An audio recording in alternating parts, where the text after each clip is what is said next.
নমস্কার বন্ধুরা, তন্নিস কিচেনে আপনাদেরকে স্বাগত। আজ আমি বানিয়ে দেখাবো নিরামিষ ভোগ খিচুড়ি রেসিপি। এই ভোগ খিচুড়ি বানাতে গেলে কি মশলা ইউজ করলে দুর্দান্ত স্বাদ হবে এবং ভোগ খিচুড়ির টেস্ট দ্বিগুণ বেড়ে যাবে, সেটাই আজকে আমি করে দেখাবো। কালকেই আমাদের সরস্বতী পুজো, তো সেই উপলক্ষে ভোগ খিচুড়িটা আপনারা বানিয়ে ফেলতেই পারেন। এর জন্য আমি নিয়ে নিয়েছি ফুলকপি। ফুলকপিটা দেখুন, আমি এরকম বড় বড় টুকরো করে কেটে নিয়েছি। এখানে কিন্তু ছোট করে কাটলে হবে না, তাহলে ঘেটে যাবে। আর নিয়ে নিয়েছি এরকম বড় বড় টুকরো করে কেটে রাখা বিনস। আপনারা এখানে চাইলে আপনাদের পছন্দ মতো আরও কিছু সবজি অ্যাড করতে পারেন।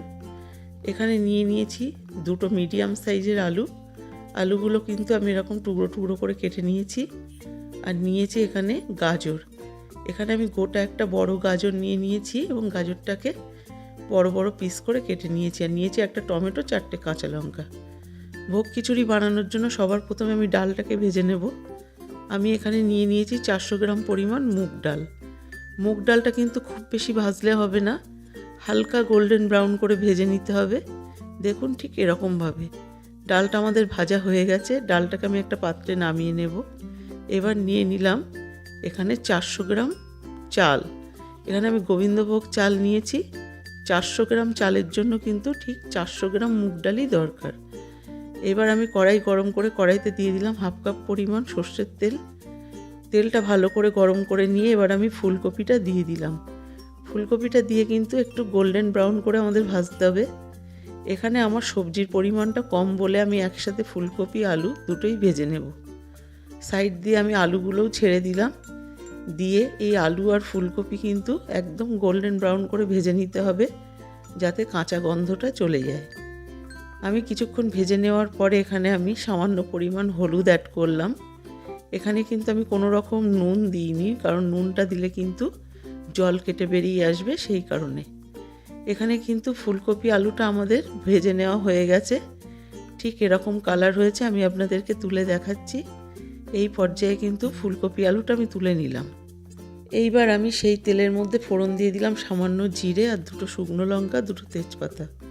ফোড়নগুলো ভালোভাবে গরম হয়ে গেলে দিয়ে দিলাম 1 টেবিল চামচ পরিমাণ গ্রেট করে রাখা আদা। আপনারা এখানে বাটা আদাটাও দিতে পারেন। দিয়ে দিলাম কিছুটা ভিজিয়ে রাখা কাজু। এটাও একটু সামান্য নাড়াচাড়া করে নিয়ে দিয়ে দিলাম টমেটো কুচি। টমেটোটা দেওয়ার পরেও কিন্তু খুব ভালো করে নাড়াচাড়া করে নিতে হবে। লক্ষ্য রাখবেন এখানে যেন আদাটা পুড়ে না যায়। এবার আমি দিয়ে দিলাম কেটে রাখা গাজর আর বিনস। এই গাজর আর বিনসটা কিন্তু একটু পরেই দিতে হবে। প্রথম থেকে দিলে কিন্তু এটা বেশি ভাজা হয়ে যাবে, সেক্ষেত্রে ভালো লাগবে না, জাস্ট কাঁচা ভাবটা চলে যাবে। এখানে আমি দিয়ে দিলাম 1 টেবিল চামচ ধনে গুঁড়ো আর জিরে গুঁড়ো আর 1 চা চামচ লঙ্কার গুঁড়ো। এবার আমি দিয়ে দিচ্ছি কাশ্মীরি লঙ্কার গুঁড়ো 1 চা চামচ। দেওয়ার পরে সামান্য নাড়াচাড়া করে দিয়ে দিচ্ছি ভিজিয়ে রাখা কিশমিশ। কিশমিশটা দিয়ে সামান্য একটু নাড়িয়ে এখানে আমি দিয়ে দিচ্ছি জল। জলটা কিন্তু আমি এখানে গরম করে নিয়েছিলাম। এখানে গরম জলটা দিলে খিচুড়িটাও বেশি টেস্ট হবে আর খিচুড়িটা খুব তাড়াতাড়ি ফুটে উঠবে। আমি এখানে আমাদের পরিমাণ মতো জল দিয়ে দিয়েছি, আপনারাও আপনাদের পরিমাণ মতো জলটা দেবেন। জলটা ফুটে উঠলে এর মধ্যে দিয়ে দেব ডালটা কিন্তু আমি একটু ধুয়ে নিয়েছি। আপনারা চাইলে ওইভাবেও ডালটা দিয়ে দিতে পারেন। এবার ডালটা দেওয়ার পরে অপেক্ষা করছি ফুটে ওঠার জন্য। ডালটা ফুটে উঠলে আমি দিয়ে দিচ্ছি আলু আর ফুলকপি। এই আলু ফুলকপিটা দেওয়ার পরে আবারও একটু নাড়িয়ে দেব। দেওয়ার পরে আমি 10 মিনিটের জন্য ঢেকে দিলাম হাই হিটে। ফিরে আসলাম 10 মিনিট পর। 10 মিনিট পর কিন্তু ফুলকপি আর আলুটা অর্ধেক সেদ্ধ হয়ে গেছে। এই পর্যায়ে দিয়ে দিলাম গোবিন্দভোগ চাল। চালটাও আমি এখানে ধুয়ে নিয়েছি। আর দিয়ে দিচ্ছি 4-5টা চিড়ে রাখা কাঁচা লঙ্কা। সমস্ত কিছু দেওয়ার পরে আমি একটু নাড়িয়ে দিলাম, দিয়ে আবারও ঢেকে দিলাম হাই হিটে। আবারও 10 মিনিট হতে দিলাম। ফিরে আসলাম 10 মিনিট পর। 10 মিনিট পর আমি একটু তলা থেকে ভালো করে নাড়িয়ে দেব। এখানে কিন্তু চালটা 50% বয়েল হয়েছে। এই পর্যায়ে দিয়ে দেবো আমার ছাড়িয়ে রাখা কড়াইশুঁটি। কড়াইশুঁটিটা কিন্তু শেষে দিলে বেশ গোটা গোটাও থাকে, কালারটাও ভালো থাকে। আগে থেকে দিলে কিন্তু গলে যায়। এই পর্যায়ে আমার মনে হলো আরও একটু হলুদের প্রয়োজন আর নুনের প্রয়োজন। সেই কারণে আমি পরিমাণ মতো নুন আর হলুদটা দিয়ে দিলাম, দিয়ে আবারও একটু নাড়িয়ে দিচ্ছি। এইবার আমি গ্যাসের ফ্লেমটা একদম লোতে রেখে 10 মিনিট হতে দেব। ফিরে আসলাম 10 মিনিট পর।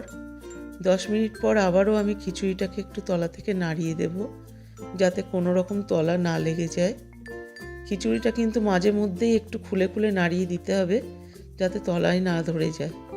এই পর্যায়ে দিয়ে দিচ্ছি 2 টেবিল চামচ পরিমাণ চিনি। চিনিটাও কিন্তু আপনারা আপনাদের স্বাদ অনুযায়ী দেবেন। এই পর্যায়ে কিন্তু আপনি একটু নাড়িয়ে নিয়ে খিচুড়িটা টেস্ট করে নিতে পারেন নুন মিষ্টিটা। উপর থেকে দিয়ে দিলাম 1/2 চা চামচ শাহি গরম মশলার গুঁড়ো। আপনাদের কাছে এমনি রেগুলার যে গরম মশলার গুঁড়ো সেটাও কিন্তু আপনারা এখানে ইউজ করতে পারেন। দিয়ে ভালো করে মিশিয়ে নিয়ে দিয়ে দিচ্ছি বড় 2 চা চামচ ঘি। এখানে আমি গাওয়া ঘিটা দিয়ে দিলাম। এই গাওয়া ঘিটা দিলে কিন্তু খুব ভালো একটা ফ্লেভার আসে আর খেতেও খুব দুর্দান্ত লাগে। ঘিটা দেওয়ার পরে ভালো করে নাড়িয়ে নিয়ে গ্যাসের ফ্লেমটা অফ করে দিয়ে 5 মিনিটের জন্য ঢেকে রেখে দিলাম। ফিরে আসলাম 5 মিনিট পর। আমি আপনাদেরকে একটা প্লেটে সার্ভ করে দেখাচ্ছি, দেখুন কতটা সুন্দর দেখতে হয়েছে। আপনাদের যদি আমার এই রেসিপিটা ভালো লাগে তাহলে অবশ্যই সাবস্ক্রাইব করবেন, লাইক দেবেন এবং শেয়ার করবেন। ভালো থাকবেন, সুস্থ থাকবেন। ধন্যবাদ।